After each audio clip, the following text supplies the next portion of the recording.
Alright, so I wanted to do this one more time. I didn't really get the gauges in the last one, so.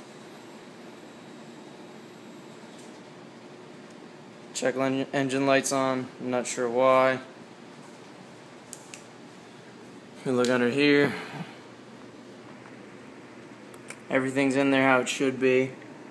It's all hooked up right. I mean, I put it back to exactly how I originally had it before and after the power commander. My fuel line is right on how it should be. The black hoses back attached to the tank. I'm not sure exactly why it does this. It does nothing but that little click. I'm going to try and get this so the gauges are in the video this time.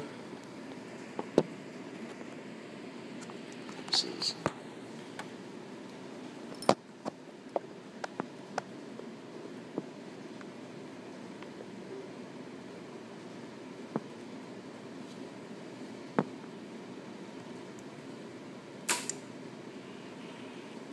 nothing but that click, and then it resets. The fuel pump and everything goes back to doing the same thing it just did a second ago, and it won't let me start it.